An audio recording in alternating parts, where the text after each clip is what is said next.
Salam sejahtera dan salam seratku sayang bersama saya Janet Bennett. Tumpuan utama pada edisi malam ini, projek Jejambat Simpang Lapangan Terbang Miri akan siap sepenuhnya dan dibuka kepada orang awam pada 21 Jun 2022. Menteri Pengangkutan Sarawak Datuk Seri Lee Kim Shin semasa meninjau ke lokasi berkenaan pada Sabtu memberitahu jejambat sepanjang 548 meter itu kini dalam peringkat akhir untuk semakan keselamatan sebelum dibuka sepenuhnya kepada orang awam. Tambah Ahli Dewan Undangan Negeri Adu Senadin itu lagi, pembinaan jejambat itu merupakan antara pakej di bawah projek Lebuh Raya Pen Borneo, pakej 11, WPC 11 dan membabitkan jalan raya berkembar 2 hala dengan 4 lorong. Beliau turut mendedahkan atas permintaan penduduk di sekitar Vista Perdana dan South Lake, projek pemasangan lampu isyarat antara laluan menuju Vista Perdana akan dimulakan pada bulan depan. Menurutnya, penduduk telah memaklumkan terdapat keperluan pembinaan sebuah lampu isyarat baru antara laluan itu disebabkan pengguna jalan raya perlu membuat pusingan U yang jauh. Berita seterusnya, bahasa Inggeris masih boleh digunakan di Sarawak termasuk dalam sebarang urusan rasmi kerajaan negeri. Timbalan Menteri Pelancongan Industri Kreatif dan Seni Persembahan Sarawak Datuk Senadan Lawan memberitahu Premier Sarawak telah memberi jaminan bahawa tiada masalah akan timbul akibat penggunaan bahasa tersebut oleh Kekitangan Perkhidmatan Awam Negeri Sarawak. Yang Amat Berhormat Premier menjaminkan kepada semua kita, terutamanya Kekitangan Kerajaan di bawah Sarawak, Kerajaan Sarawak, there is no problem untuk anda semua untuk menggunakan bahasa Inggeris dan tidak akan di-penalize. Don't worry, itu adalah jaminan. And it's very important kerana English adalah bahasa antarabangsa juga. Beliau berkata demikian pada Majlis Perasmian Jerayawara ulang tahun ke-10 Tabung Ekonomi Gagasan Anak Sarawak Tegas di Hotel Seri Simanggang di Sri Aman pada Sabtu. Menyentuh berkenaan Jerayawara itu, Datuk Senadan yang juga Bendahari Tegas menjelaskan Tegas ditubuhkan pada 28 Februari 2012 sebagai platform mempromosikan pendidikan teknikal dan vokasional serta mendedahkan orang ramai kepada peluang kerja dalam bidang teknikal. Ujarnya pada tahun 2017 pula Tegas diamanahkan oleh Premier Sarawak untuk menerajui bidang sains, teknologi, kejuruteraan dan matematik, STEM, keusahawanan dan inovasi digital demi memperkembangkan ekosistem Sarawak. Adun Balai Ringin itu menambah antara program yang telah memberi impak ke kawasan tersebut adalah termasuk projek Of Dream Realised Roadshow Pro Doktor di mana golongan belia mendapat peluang untuk menerokai pelbagai pilihan pendidikan dan kemudahan bantuan pendidikan di luar bandar. Sementara itu, Pekan Selangau begitu pesat membangun berdasarkan banci pada 10 tahun lepas yang merekodkan jumlah penduduk sekitar 22,000 orang, manakala sekarang ia telah pun mencecah sebanyak 27,000 orang. Menurut Ahli Dewan Negara Senator Rita Nisol, pokok yang ditanam berpuluh tahun dahulu telah tua dan usang, oleh yang demikian penanaman pokok yang baru perlu untuk mencantikkan dan mengindahkan lagi landscape di Pekan Selangau. Tambah beliau, pekan itu harus sentiasa cantik dan bersih supaya ia boleh menjadi daya tarikan terutamanya untuk pengguna-pengguna Lebuh Raya Pen Borneo yang singgah di situ.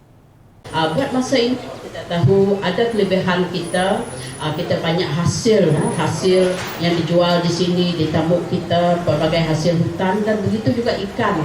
Jadi merupakan satu daya tarikan dan tempat makan di sini pun boleh tahan. We have several places selling a lot of tasty food memang sudah menjadi terkenal. Jadi those are the things that we have to build up on. Beliau berkata demikian semasa berucap pada program pengindahan landscape Bazar Selangau bersama komuniti dengan Majlis Daerah Luar Bandar Sibu MDLBS di Pekan Selangau pada Khamis.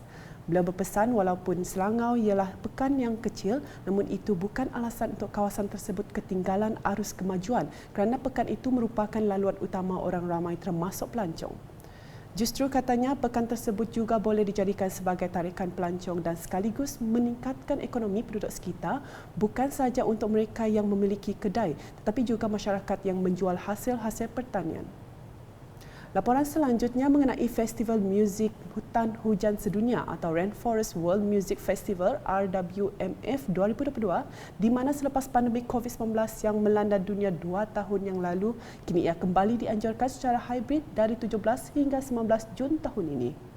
Selain persembahan muzik, festival tersebut juga meneruskan tradisinya dengan menawarkan pelbagai pengisian siri bengkel amali seperti pameran budaya, tarian, makanan tradisi dan permainan tradisional dari setiap kaum etnik yang ada di Sarawak khususnya. Dalam pada itu, ia kembali diadakan secara lebih meriah berbanding tahun sebelumnya dengan melibatkan persembahan muzik Sarawak seperti Alina Murang, Kemada, Sang Rawi, Ad Adau, Tuku Kame, Suk Bini, Nading Rhapsody dan Matthew Ngau bertempat di Kampung Budaya Sarawak di Kuching. Menurut Curtis Page yang berasal dari England, beliau sangat teruja dengan budaya yang ada di Sarawak dan penganjuran RWMF kelihatan sangat mengalung-alungkan kedatangan para pelancong. Yeah, it's so different to any festival I've experienced before. The music's totally different, the vibe is very different. Everyone feels a little bit more engaged with the cultures around Sarawak and different parts of the world. It's interesting. I've not tried too much of the food yet, but it's good. Everyone seems really nice and polite. It's cool. Looking forward to getting more engaged. Besides the fact that it's in a rainforest, I've never been to a festival in a rainforest before, and I think it's the surroundings, especially I'm from the UK.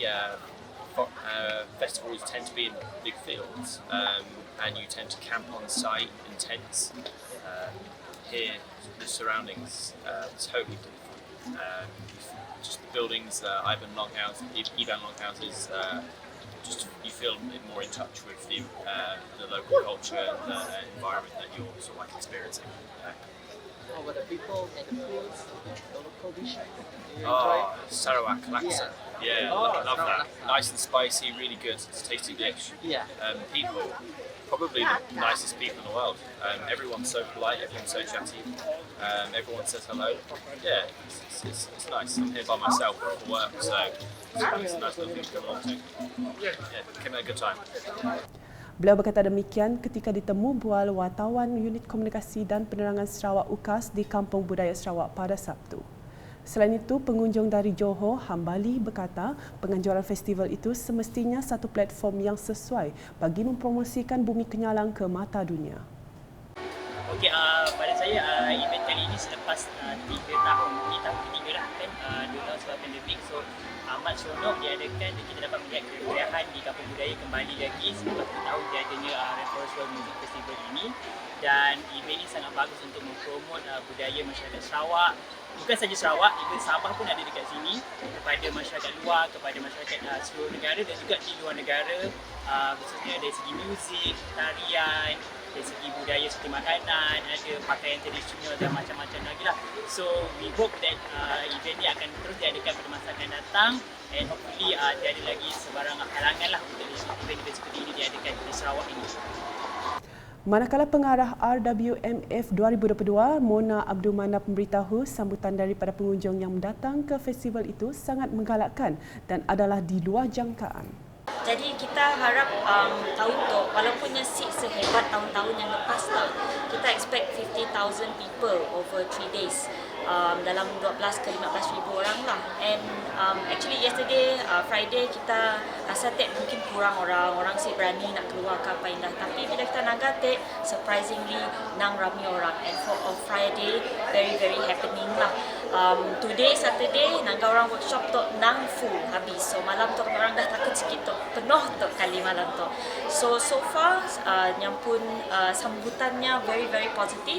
Ramai orang, kita fikir orang semua keluar, orang takut, tapi orang tahu dah COVID tu is getting milder and milder, and people are all wearing their mask and social distancing. So orang semua tahu kita perlu anggap tu dah endemik dah kini tu. So orang semua dah accept that. Jadi all in all, everything is all good, and see you all dekat Rainforest World Music Festival.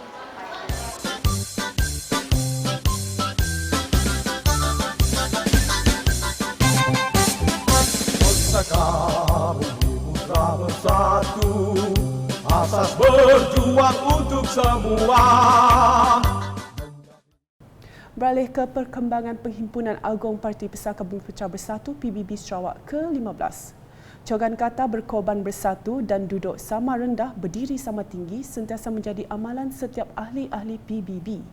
Menurut Datuk Patinggi Tan Sri Dr. Alfred Jabu Numpang, beliau pernah dijemput Allahyarham Tun Abdul Rahman Yaakob masuk politik dan berjanji dasar freedom worship dikekalkan. Dan menerusi PBB yang berkisarkan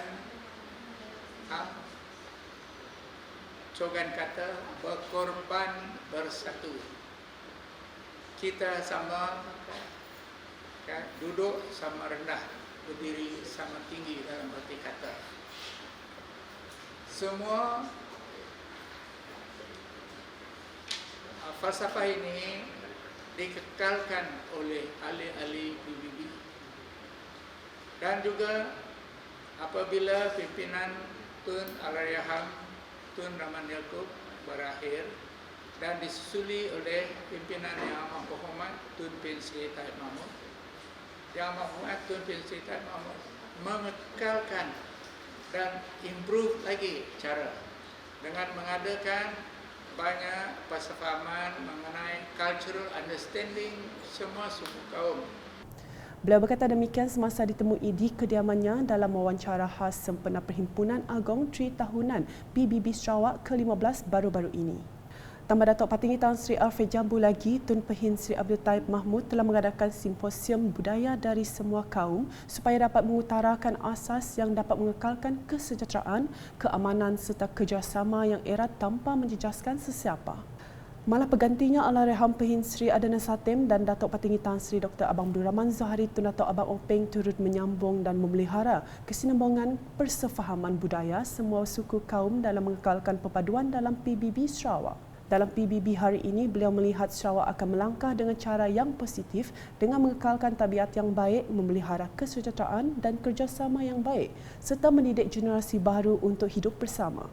Justru Datuk Patinggi Tan Sri Alfred Jabu menasihati ahli-ahli PBB untuk terus mengekalkan cara positif dalam memberi sumbangan kepada masyarakat dan negeri pada masa akan datang.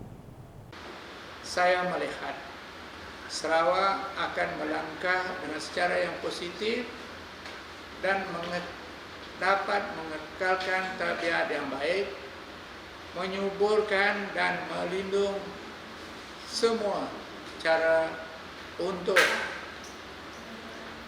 memelihara kesejahteraan, kerjasama yang baik, mendidik generasi yang baru untuk hidup sama, jangan bergaduh. Oleh kerana tidak ada siapa akan mendapat keuntungan sekiranya ada perpecahan, ada pergaduhan. Maka di Sarawak ini saya melihat anak-anak muda kita menerusi banyak cara yang di program kerajaan dapat galakan untuk memperhebatkan kejalinan persefahaman yang akan kekal. Maka bertuahlah bumi kenyalan negeri kita Sarawak.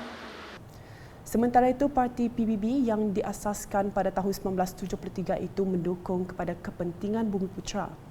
Menyedari kepentingan itu, jelas mantan Setiausaha Agong PBB Tan Sri Dato' Amal Leonard Lingki juga hak dan kepentingan Bumiputera yang terdiri daripada Melayu, Melanau, Dayak, Bidayuh, Orang Ulu dan sebagainya seharusnya dilindungi dan terus diperjuangkan. PBB is a trustee of Bumiputera interest. That Bumiputera is not party Bumiputera, but Bumiputera as a community, Malay, Melanau, Dayak, Ping, Bidayuh, Orang Ulu and so on. Anything to do with Bumiputera, this is our target. If they are not treated well, PBB fight for that cause. I think that principle has been instilled in many of us. This is why many of us, most of us, never leave the party. As far as myself is concerned, I'm always one party man, one religion man, one husband man, Beliau berkata demikian semasa ditemui di pejabatnya di bangunan Tun juga dalam wawancara khas sempena Perhimpunan Agong Tri Tahunan PBB Sarawak ke-15 baru-baru ini.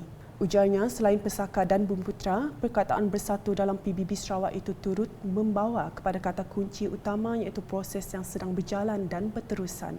Kata beliau lagi, proses ini membawa Bumiputera ke satu tahap yang tinggi dan menjadi indikator kepada pembangunan Sarawak secara keseluruhannya. Let's come back to the party PBB Pesaka Bumiputera Bersatu. The Bersatu is the key word, you know. Bersatu doesn't mean 50-50. You know that you have this, I have that, bagi dua. No, Bersatu is a process. Work in progress. Actually, we slowly assist not only the party but the Bumiputera in Sarawak as a whole. You know that. Jelas Tan Sri Dato' Ahmad Leonard Linggi lagi, perkataan bersatu juga perlu adil dan diaplikasikan dalam pentadbiran parti, ekonomi, perniagaan dan pendidikan secara perlahan dan berterusan. Number one, use word bersatu, be fair to not only to your component members but the Sarawak Bumiputera as a whole.